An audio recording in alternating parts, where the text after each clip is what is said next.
Muy buenos días otra vez más en este lugar de información y de prevención contra el ciberriesgo que tenemos aquí cada semana.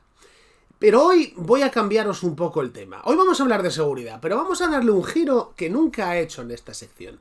Vamos a hablar de mirillas. Y dices, bueno, una mirilla, ¿cómo era una mirilla? ¿Qué mirilla? La de una puerta.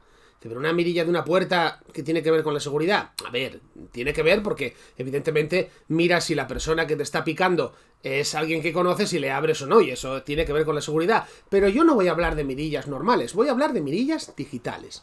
Y el hecho de que las mirillas digitales hoy en día son muy populares, pero ha cambiado la legislación recientemente, o se han hecho una serie de sentencias recientemente que hace que tengáis, aquellas personas que tengáis una mirilla digital en casa, tengáis que estar atentos porque a lo mejor estáis incumpliendo la ley con la jurisprudencia que hay ahora mismo sin saberlo. Mirad, una mirilla digital es una cámara que está fuera de la puerta y conectada a una pantalla que está dentro. Cuando detecta un movimiento, aparece la persona que está al otro lado en la pantalla y tú puedes verle y decidir si le abres o no. En ese sentido, una mirilla digital es muy sencilla de entender. La cosa está en que hay dos tipos de mirillas, las que graban y las que no. Y ahí es donde está el problema, en esos dos tipos. ¿Qué pasa con las que no graban? Las que no graban no dejan de ser como una mirilla normal, pero que en lugar de tener una lente típica de toda la vida que te tienes que acercar ahí a mirar quién está, pues tiene una cámara, detecta el movimiento, se enciende la cámara y tú a distancia puedes decidir si grabas o no. A veces tienen otras ventajas, como que tiene un sensor muy bueno y en condiciones de luminosidad bastante pobres te puede permitir ver quién está al otro lado. Eso está bien, ¿vale? Usar ese tipo de mirillas a día de hoy, aunque siempre tendréis que intentar consultar la legislación vigente porque puede cambiar, a día de hoy ese tipo de mirillas que no graban son de uso doméstico y no tienen que tratar ningún dato porque no graban y las puedes usar libremente y sin ningún problema. Además, como son cada vez más populares, pues ya las puedes encontrar incluso por unos 50 eurillos, que oye, en ciertos casos te sale, digamos, a cuenta, por un poco no tener que acercarte a la puerta y delatar que estás dentro cuando alguien te pica. El problema son las que graban. Mirad, las mirillas que graban guardan la información en una tarjeta SD habitualmente. Muy pocas que yo haya visto tienen una especie de almacenamiento interno, ¿no?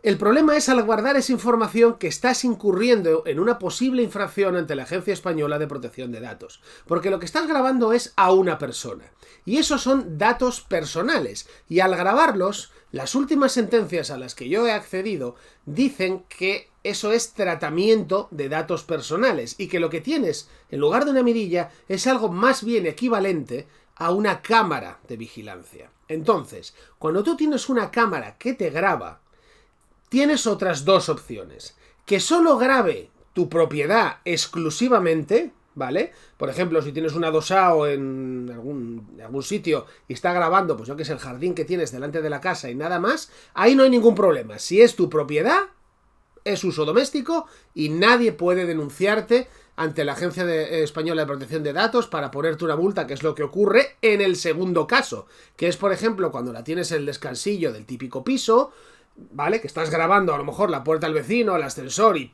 más parte pública de tu escalera, o bien está apuntando a la puerta del portal o lo que sea. En ese caso, sí que la última legislación vigente dice que estás haciendo un tratamiento de datos personales y estás sujeto a las obligaciones de la misma que si tuvieras una cámara de vigilancia. Tienes que pedir permiso a tu comunidad para informar de su instalación y si grabas, pues tienes que hacer los pasos adecuados para los que te aconsejo que contrates o consultes a un experto, que es darte de alta en el registro correspondiente de la EPD, borrar las grabaciones cada 30 días, poner un cartel, llevar un registro de actividades de cómo tratas las imágenes, etcétera, etcétera. Es decir, llega un punto en el que este tipo de mirillas, cuando están apuntando un descansillo, la verdad es que por la multa que te puede caer, no merece la pena. Así que, por favor, mucho cuidado si instaláis una, porque hay que estar seguro, pero no a costa de una multa. Hasta la semana que viene.